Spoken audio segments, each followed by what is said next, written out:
سیدنا امام اعظم ابو حنیفہ رحمۃ اللہ تعالی علیہ اپنے بیٹے کو نصیحت کرتے ہوئے فرماتے ہیں کہ بیٹا، میں نے 5 لاکھ احادیث میں سے 5 احادیث کو چنا ہے، یعنی 5 لاکھ احادیث کی تعلیمات کا خلاصہ، 5 لاکھ احادیث میں جو احکام دینیہ بیان ہوئے ہیں ان کو میں نے جمع کیا، ان کا خلاصہ، ان کا عرق اور ان کا نچوڑ جو نکالا ہے وہ 5 احادیث ہیں۔ ان میں سے پہلی، انما الاعمال بالنیات، اعمال کا دار و مدار جو ہے وہ نیتوں پر ہے۔ اگر نیت اچھی ہے تو آپ کو عمل کا صلہ ملے گا، اگر آپ کی نیت اچھی نہیں ہے تو عمل کا صلہ ممکن نہیں ہے کہ آپ اس کا صلہ پا سکیں۔ آخرت میں بالخصوص صرف انہی اعمال کی جزا ملے گی جن کے اندر اخلاص اور اللہ تبارک و تعالیٰ کی رضا کی تلاش ہوگی۔ دوسری حدیث فرمایا کہ آقا حضور نبی پاک علیہ السلام نے فرمایا، آدمی کے اسلام کا حسن یہ ہے کہ وہ ہر لا یعنی فضول اور بے مقصد بات کو چھوڑ دے۔ یہ نہیں کہ ایک بے مقصد بات ہے، ایک بے مقصد موضوع ہے، اس کا کوئی فائدہ ہی نہیں ہے بیان کرنے کا، بات کرنے کا، اس ٹاپک کو چھیڑنے کا، بلا وجہ اس پہ گھنٹوں بیٹھے بحث ہو رہی ہے، بات ہو رہی ہے، کوئی فائدہ ہی نہیں ہے اس کا۔ تو فرمایا کہ یہ دوسری حدیث ہے۔ تیسری حدیث فرمایا کہ اس وقت تک تم میں سے کوئی مومن نہیں ہو سکتا کہ جب تک اپنے بھائی کے لیے وہی چیز پسند نہ کرے کہ جو اسے اپنے لیے پسند ہے۔ ہم جائزہ لیں، اپنے آپ کو دیکھیں، ہم جب کسی کے لیے کوئی چیز پسند کرتے ہیں تو کیا ہم اسی کوالٹی کی، اسی معیار کی اور اسی طرح عمدہ اور اعلیٰ اور اچھی چیز پسند کرتے ہیں کہ جس طرح کی خود ہمیں پسند ہے؟ اب اندازہ لگائیں کہ ایک حدیث ہے اور اس کے اندر دین کا کتنا بڑا حصہ بیان کر دیا گیا ہے۔ ہم اپنے لیے کیا پسند کرتے ہیں اور ہم دوسروں کے لیے کیا پسند کرتے ہیں۔ ہمیں اپنے لیے تو یہ پسند ہے کہ ہمیں مالی فائدہ ہو، لیکن ہم دوسرے کو نقصان پہنچانا چاہتے ہیں۔ ہمیں اپنے لیے یہ پسند ہے کہ ہماری عزت ہو، لیکن ہم کسی کی عزت کو اچھال دیتے ہیں۔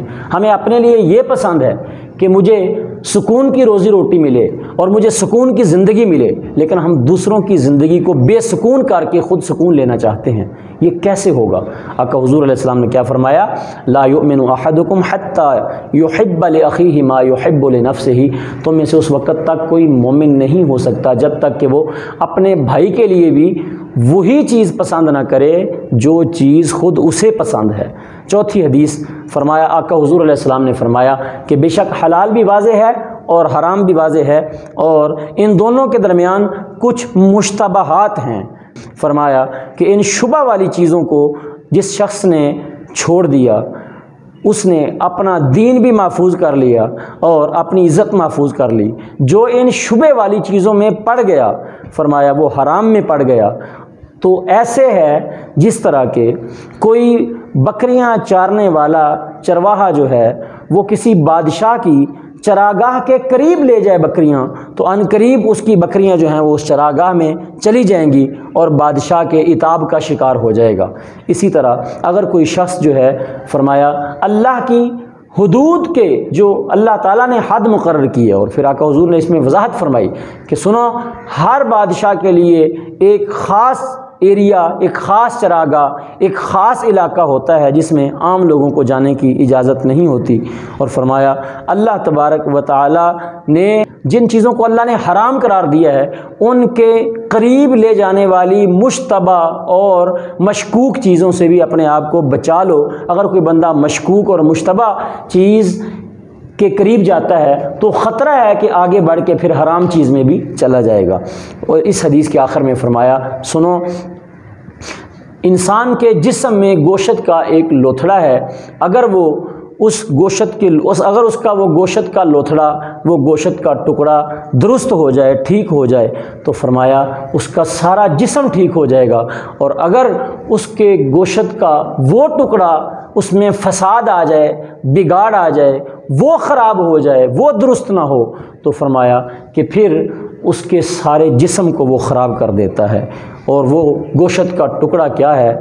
فرمایا وہی القلب، وہ دل ہے گوشت کا ٹکڑا۔ یہ دل جس کا ٹھیک ہو گیا اس کے جسم کے اعمال سارے ٹھیک ہو جاتے ہیں۔ جس کا دل خراب ہے وہ اپنے جسم کے اعضاء کو نیک اعمال کی طرف کھینچ کے لائے گا بھی تو کامیاب نہیں ہوگا، کیونکہ دل خراب ہے۔ تو سب سے پہلے اس دل کا علاج کروانے کی ضرورت ہے۔